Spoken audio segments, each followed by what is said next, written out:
الحمدللہ رب العالمین والصلاة والسلام علی سید الانبیاء والمرسلین وعلی آلہ واصحابہ الطیبین الطاہرین اما بعد فاعوذ باللہ من الشیطان الرجیم بسم اللہ الرحمن الرحیم وننزل من القرآن ما هو شفاء ورحمة للمؤمنین صدق اللہ العظیم۔ الصلاۃ والسلام علیک یا رسول اللہ، الصلاۃ والسلام علیک یا حبیب اللہ، الصلاۃ والسلام علیک یا نبی اللہ، وعلی آلک واصحابک یا نور اللہ، صلی اللہ تعالی علیہ وآلہ وسلم۔ معزز سامعین کرام، اس وقت آپ دیکھ رہے ہیں کہ پوری دنیا میں مختلف امراض اور مختلف بیماریاں بڑی تیزی کے ساتھ پھیلتی ہوئی دکھائی دیتی ہیں۔ غذاؤں کے اندر بہت ساری ایسی چیزوں کی آمیزش جس کی بنیاد پر ایسی بیماریاں وجود میں آ رہی ہیں جن بیماریوں کا نام اور تصور بھی کبھی کسی کے ذہن میں نہیں تھا۔ بہت سارے پیدا ہونے والے بچے ایسے مرض کے ساتھ جنم لیتے ہیں کہ جن کی زندگی کو دیکھ کر اللہ عز و جل کی بارگاہ میں ان کی صحت یابی کے لیے دعا دل سے نکلتی ہوئی نظر آتی ہے۔ میرے ذہن میں ایک چیز آئی کہ کیوں نہ قرآن مقدس کی روشنی میں مختلف امراض کے علاج کے سلسلے میں مختلف فضائل احادیث مبارکہ میں پیغمبر رحمت صلی اللہ تعالی علیہ وسلم سے جو منقول ہیں ان کو آپ کی سماعتوں کے حوالے کیا جائے، تاکہ آپ بھی قرآن مقدس کے ذریعے اپنے مریضوں کا علاج بھی کر سکیں اور مریضوں کو قرآن مقدس کے ذریعے شفا بھی میسر ہو سکے۔ یہ بات اپنی جگہ مسلم ہے کہ فائدہ اسی وقت ممکن ہوگا جب پڑھنے والے کو قرآن پر یقین بھی ہو، باعمل بھی ہو، ساتھ ہی ساتھ قرآن صحیح طور پر پڑھنے والا ہو۔ اگر قرآن صحیح طور پر پڑھنے والا نہ ہوگا تو اس کے وہ فائدے جس فائدے کی وہ امید رکھتا ہے شاید کہ میسر نہ ہو سکے۔ میرے رب نے قرآن مقدس کو مرض کا علاج نہیں بلکہ شفا کے طور پر فرمایا۔ علاج اور شفا میں فرق ہے۔ علاج کے اندر امکان ہوتا ہے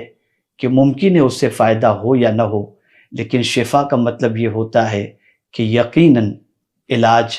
کارگر بھی ہے اور مرض کے علاج ازالے کا ذریعہ بھی ہے۔ تو میرے رب نے قرآن مقدس کے حوالے سے کئی مقامات پر لفظ شفا بیان فرمایا۔ انہی آیات میں سے ایک آیت کی تلاوت کا میں نے شرف حاصل کیا، وَنُنَزِّلُ مِنَ الْقُرْآنِ مَا هُوَ شِفَاءٌ وَرَحْمَةٌ لِّلْمُؤْمِنِينَ، اور ہم وہ قرآن نازل فرماتے ہیں جو ایمان والوں کے لیے مکمل شفا اور رحمت ہے۔ اسی کے ساتھ ایک اور مقام پر رب قدیر جل جلالہ نے ارشاد فرمایا، وَشِفَاءٌ لِّمَا فِي الصُّدُورِ۔ میرے پیارے آقا صلی اللہ تعالی علیہ وسلم کے پیارے دیوانوں، قرآن سینے کی بیماریوں کا علاج ہے، اور ابن ماجہ نے حضرت علی رضی اللہ تعالیٰ عنہ سے روایت کی ہے کہ خیر الدواء القرآن، بہترین دوا تو قرآن ہے۔ میرے پیارے آقا صلی اللہ علیہ وسلم کے پیارے دیوانوں، مختصر ان کلمات کے بعد آئیے سب سے پہلے ہر مرض کے علاج کے لیے آقا کریم صلی اللہ تعالی علیہ وسلم نے کس صورت کا تذکرہ فرمایا، آپ اس سورہ مبارکہ کے حوالے سے سماعت فرمائیں اور اس سے خوب فائدہ حاصل کرنے کی کوشش کریں۔ میرے پیارے آقا صلی اللہ تعالی علیہ وسلم کے پیارے دیوانوں، رحمت عالم، نور مجسم، فخر آدم و بنی آدم صلی اللہ تعالی علیہ وسلم نے ارشاد فرمایا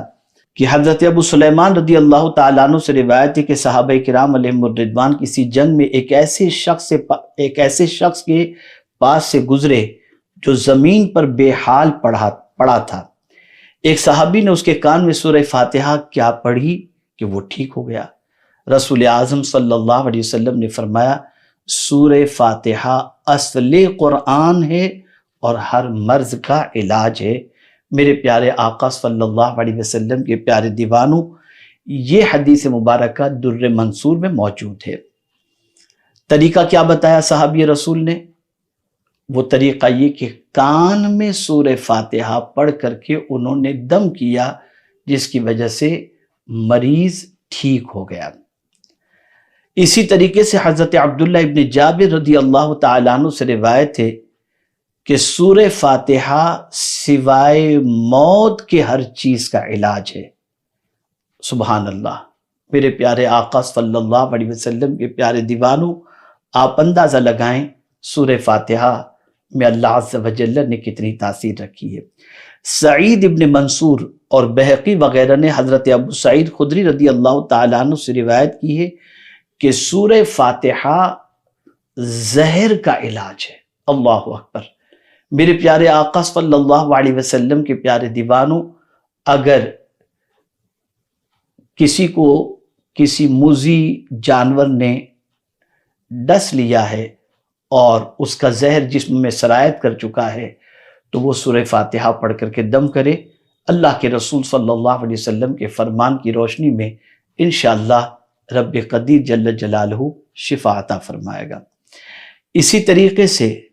طبرانی نے اوسط میں حضرت سائب ابن یزید رضی اللہ تعالیٰ عنہ سے روایت کی ہے، وہ فرماتے ہیں کہ رسول اللہ صلی اللہ علیہ وسلم نے مجھے سورہ فاتحہ پڑھ کر دم کرنے کا عادی بنا دیا۔ اللہ اکبر، رحمت عالم صلی اللہ تعالی علیہ وسلم صحابی رسول کو سورہ فاتحہ ہر مرض کے سلسلے میں پڑھ کر دم کرنے کا اتنا مشورہ دیا ہوگا کہ وہ فرماتے ہیں کہ میں سورہ فاتحہ پڑھ کر دم کرنے کا عادی بن گیا۔ میرے پیارے آقا صلی اللہ تعالی علیہ وسلم کے پیارے دیوانوں، کورونا کے زمانے کے اندر بھی بہت سارے کورونا کے مریض کے کان میں جب سورہ فاتحہ دونوں کان میں پڑھ کر کے 7 مرتبہ دم کیا گیا تو اللہ تعالیٰ نے سورہ فاتحہ کی برکت سے مریضوں کو شفا عطا فرمایا۔ اور یاد رکھیں، سورۃ الفاتحہ کا ایک نام سورۃ الشفا بھی ہے۔ اور سلسلہ چشتیہ ہو یا کوئی بھی سلسلہ ہو، اگر آپ دیکھیں گے